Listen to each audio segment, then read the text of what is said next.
Hello guys, bali nandito kami sa Rendezvous Travelers Inn. Ayan, yung mga rooms nila. Ayan, sa second floor. Ayan. Try lang namin mag-vlog miss, no?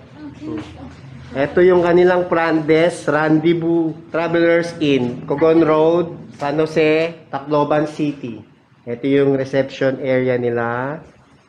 Okay, yan. Yan. Kung naghahanap kayo ng pag-stayan overnight at may flight kayo, pwede kayong mag-stay dito. Ayan, maganda po yung place nila. Malinis, very cozy. Ayan. Visit nyo na lang din po yung Facebook page nila, Rendezvous Travelers Inn. Ayan. Dito po kami mag-stay overnight. Then, secured parking po. Ito yung parking area nila. Ayan, very secured po yung parking area nila. Pwede po kayong mag-stay dito kung may biyahe po kayo from Tacloban Airport papunta ng Manila. Malapit na lang po ito sa airport. Ilang rooms to, miss? 8 po. O, bali 8 rooms siya. Tapos, contact niyo na lang yung FB page nila, Rendezvous Travelers Inn. Ayan. Ayan, maganda yung place nila, malinis, bago. Bago lang, may parking, secured parking. Tsaka, okay yung rate nila dito. Check nyo na lang po sa FB page. Ayan. Ayan po. Ganda ng lugar nila. Malinis. Ayan. Kaya kung naghahanap ka ng murang pag-stayan dito sa Tacloban, dito na lang sa Rendezvous Travelers Inn. Okay din. Okay siya kasi, ayan, makita nyo naman yung parking. Secured yung mga sasakyan nyo kung may sasakyan kayo. Ayan. Tsaka meron din sila dito na kausap na taxi kung halimbawa dito ka magstay, maaga yung flight mo. Meron na silang tie-up na taxi kaya madali na lang yung transportation mo papunta ng Tacloban Airport. So, ayan, dito kaming magstay ngayon para bukas flight namin 8 AM. So, maganda yung place. Mamaya kuhanan ko yung mga kwarto. Then, ano na lang din, check nyo na rin yung FB page nila, Rendezvous Travelers Inn.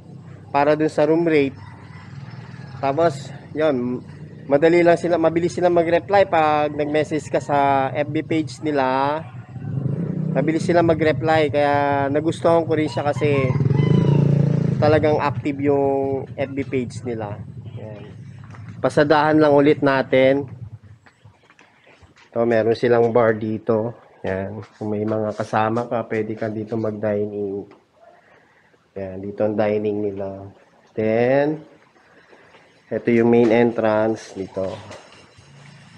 Reception nila. Then, ito yung kwan. Okay. Yan. Ito yung mga rooms nila dito sa baba.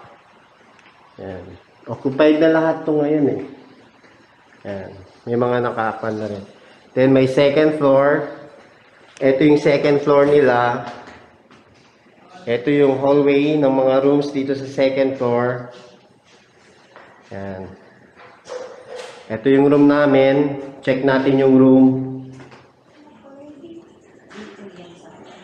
Ito yung room. Wag na kayong titingin. Ito yung room nila. May naka-stay na.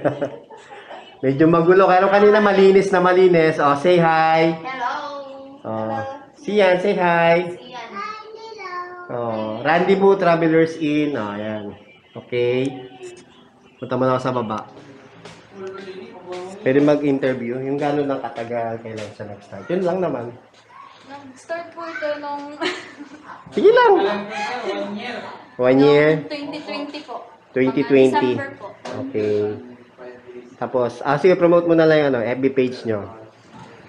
So, visit na lang po kayo sa aming page, Rendezvous Travelers Inn, at very affordable lang po talaga yung room namin at yung mga staff po namin dito is very accommodating at saka parang feel, parang nasa bahay lang po kayo, Oo at nga. home lang po. Oo nga, maganda yung place. Yes po.